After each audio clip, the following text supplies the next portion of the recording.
सत्र के दौरान अब पक्ष विपक्ष एक दूसरे के सामने आने लगे हैं। जहां विपक्ष सरकार को एक तरफ पेट्रोल, डीजल और कृषि कानून के खिलाफ घेरने में लगे हैं, वहीं अब एक नया मुद्दा आने लगा है। कहा जाता है कि विधान परिषद में दागी के मुद्दे पर विपक्ष ने एक बार फिर से नीतीश सरकार को घेरा है। जहां राष्ट्रीय जनता दल के कई नेताओं ने कहा है कि दागी नेताओं को सदन में बिठाया जा रहा है, उसे अविलंब हटाना चाहिए और इस पर नीतीश कुमार अपनी चुप्पी तोड़ें। राजद, कांग्रेस और माले के विधायकों ने आज इससे लेकर सदन में हंगामा किया।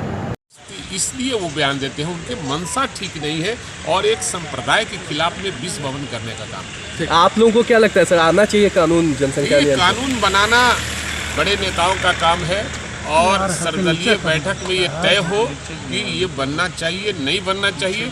पहले तो हमारे नेता ने कहा है कि जातीय जनगणना होना चाहिए कि किस जाति के कितनी जनसंख्या है, उस पर बहस होनी चाहिए। आज से नहीं, आज आदरणीय हमारे लालू प्रसाद यादव जी भी उठाए थे इस मामले को, हमारे नेता तेजस्वी यादव भी इस बात को। जो शोषण का इल्जाम है, आरोपित है, उन्होंने विधान परिषद के चुनाव में एफिडेविट में इस तथ्य को छुपाया है। इसकी हम गंभीर निंदा करते हैं और नीतीश कुमार को उनका जो बड़े IAS, IPS जो अमिताभ दास है, उन्होंने रिपोर्ट दिया है कि लेसी सिंह के पास हथियारों का जखीरा है और उन पर जांच करने का मुझे आदेश दिया जाए, नहीं तो ये तमाम हथियार नेपाल में भगा दिए जाएंगे।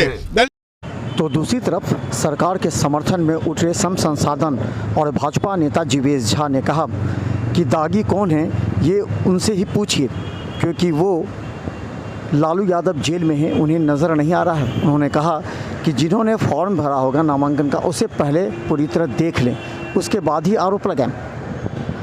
जीवेश झा ने गिरबान में भी झांक कर देखना चाहिए, तब आरोप लगाना चाहिए। चुनावी फार्म में, नामांकन फार्म में उसको जरा निकाल ले।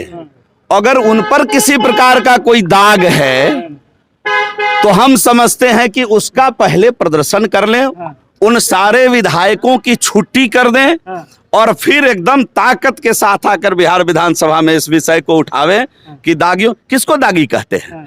लोकतंत्र में, सामाजिक क्षेत्र में काम करने वाले लोग कई बार कई कारणों से कहीं जाते हैं, उनके ऊपर कोई मुकदमा हो जाता है और मुकदमा जब प्रमाणित होता है तब दागी कहना उचित होगा।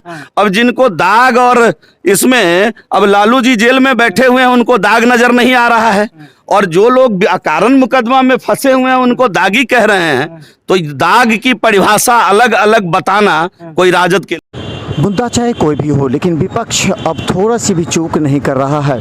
जैसे बजट सत्र प्रारंभ हुआ उसके बाद से ही सरकार को घेरने में लगी है। अब एक दागी के मुद्दे को लेकर के विधान परिषद और विधानसभा में ऐसे दागी नेताओं पर आवाज़ उठने लगे हैं। विरोधियों को ये मौका है और ये लगातार सरकार की खिंचाई भी कर रहे हैं और सरकार के तरफ से भी पक्ष आ रहे हैं। सवाल ये है कि क्या दागी नेताओं को वास्तव में सदन में मौजूद रहने का हक है? ब्यूरो